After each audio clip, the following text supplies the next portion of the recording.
Welcome everybody, my name's Gary Johnson and I'm going to be your guide today on the 4 key principles of wowing your clients. There's 4 key things we're going to get into today that really are going to make your organization stand apart as it relates to your client or your patient or the person that you serve.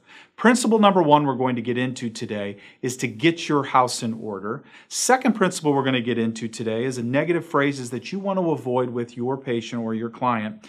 Thirdly, we're going to talk about cementing loyalty. Lastly, we're going to talk about one question that you can ask of your client or your patient that will tell you everything that you need to do in order to wow them. First and foremost, let's talk about getting your house in order. As you're sitting out there in the audience, I'm sure that you would agree with me on this particular point. You can't do anything about the weather. You can't do anything about your competition in terms of them deciding to put up a building right next to you. You can't do anything about your tax rate.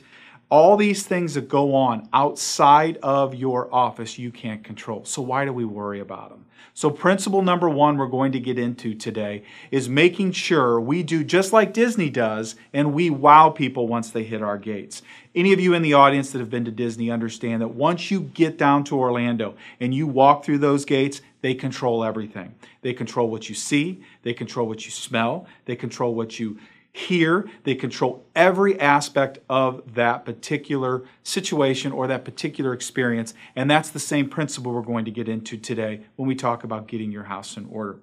I mentioned already negative phrases to avoid. There are certain things we can say to clients or patients or customers that can take them from a calm, submissive person to a raging Wolverine. And we all know that that's the case. There are certain things that we can say that get them to that point, and we're going to talk about avoiding those things as we get into today's seminar. The third point, and I cannot demonstrate this any more clearly with this point, cementing loyalty may be the most important thing you do as it relates to your client, and here's how you do it: by fixing mistakes.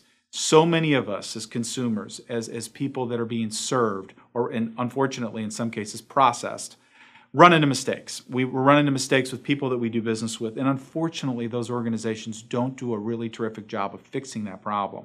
So what we're going to talk about today is what research tells us about cementing loyalty, and the best way to cement loyalty is to fix a mistake and fix it really well. And I'm going to give you a 4-step process today in order to do that.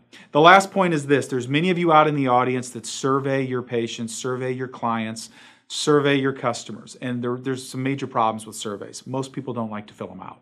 Why? Because there's questions that don't relate to their experience, they're too long, they're too busy. And so based on that, we're going to let Frederick Reichheld today help us. Frederick Reichheld wrote a book called The Ultimate Question, one of the best books out there as it relates to customer loyalty.